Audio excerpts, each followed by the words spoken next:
15-нче бүлекнең ахыры. Типкеләп чыгаргандай хис итте Бибиҗамал апа үзен. Бер юлы хәлсезләнеп калган аякларын авыр кузгатып якындагы бакчага керде дә иң беренче очраган утыргычка сыгылып төште. Майның соңгы көннәре булуга карамастан, кич шактый салкын һәм җиләс иде. Бибиҗамал апа кулларын җиң иченә яшерде дә уйга чумды. Башланды, дип уйлады апа.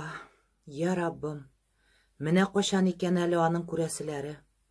Менә качан икән әле аның үз өендә үзе артык булачак, газиз баласына да кирәкмәячәк көннәре? Кан яшь түгәсе көннәре алда икән әле. Чыгып киткәндә күңел өчен генә булса да, бер җылы сүз әйтмәде бит пәрәвәйсез бала. Бер ише бала булса, төнлә белән барып йөрмәне, безнең белән сөйләшеп утыр дияр иде. Трамвай туры килмәсә, бистә арасында үткәндә куркырсың дип җәфаланыр иде. Ай, бу бала дигәннәрең. Күз карасы күк кадерләп үстергәч кенә әллә кемнәргә генә бирәләр бит күңел көйләрен. Аналарның ут йотуларында һич кенә дә гамнәре юк бит. Ай, нигә генә соң бу балаларда аналардан кергән яхшылыкның кәтрәсе дә булмый икән? Нигә генә булар аналарның бәгырен телем-телем иттереп, аны 7 яттан булган кешедән дә ким күрәләр икән? Ай! Бибиҗамал апа шул уйларга күмелеп утырганда, ирексездән якында утыручыларның сүзләрен ишетте.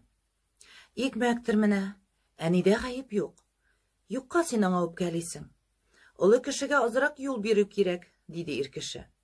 Юк, юк, боже мой, син мине бер генә тамчы да яратмыйсың, дип аны бүлде истерик хатын-кыз тавышы.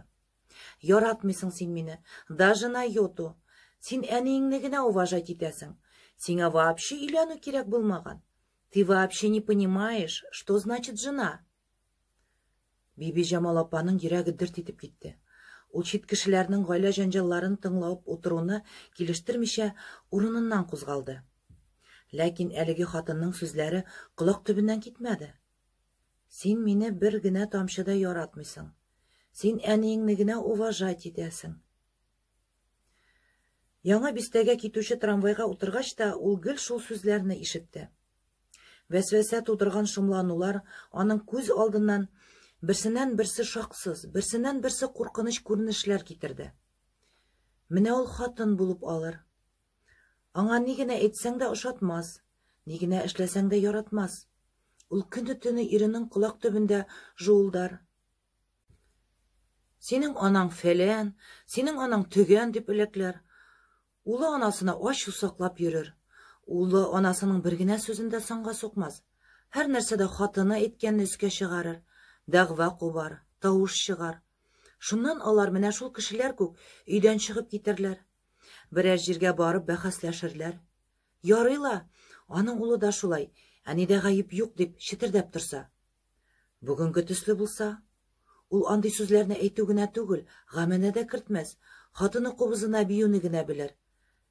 Һәм менә алар көннәрдән бер көнне тотырлар да аның караватын кухняга чыгарып ташларлар. Синең урының шунда, карт пәри, күп яшисең калмаган инде. Шуннан зират якынрак булыр диерләр. Бибиҗамал апа трамвайдан төште дә, әлпән-төлпән җәяү китте.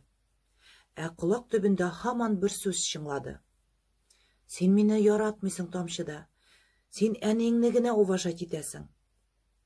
Һәм менә аңа бакчадагы әлеге кешеләр улы белән килене булып бу сүзләрне Мәдинә әйткән кебек тоелды.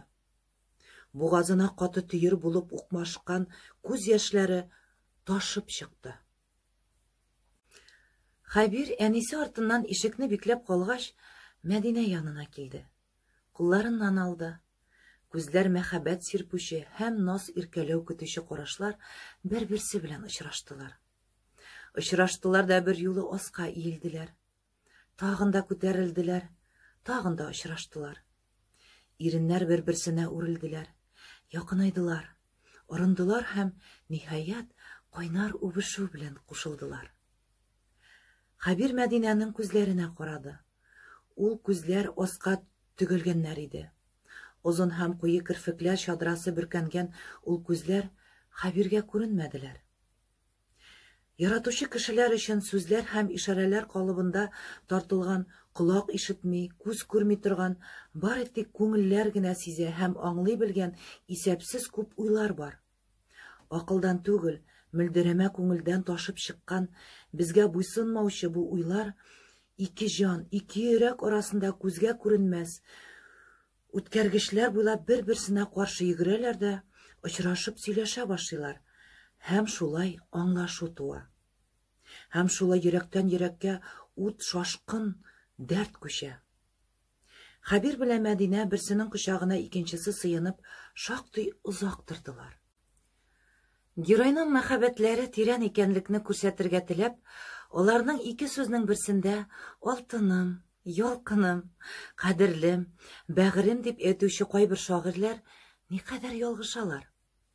Шын мәхәббәт белән яратучы кешеләр бу сүзләрне бер вакытта да тел белән әйтмиләр. Аларны тел белән әйтү мөмкин дә түгел. Әйтсәң, ул сүзләрнең тирән мәгънәләре бетә һәм алар җитдилекләрен югалталар. Кайберәүләр яратуны мәхәббәт турында сөйләшү дип уйлыйлар. Ләкин сүз мәхәббәт аз булганда, шын уйларны яшыру, икейөзләнү өчен генә кирәк. Шын мәхәббәт булган җирдә сүзләргә урын юк. Мәхәббәт телсез булып калуны өстен саный. Чөнки сүзләр артык көчсез һәм артык тупас. Хәбирнең бу минутларны бик озакка, мәңгегә сузасы килде. Мәдинәнең дә күңеле шуны теләде.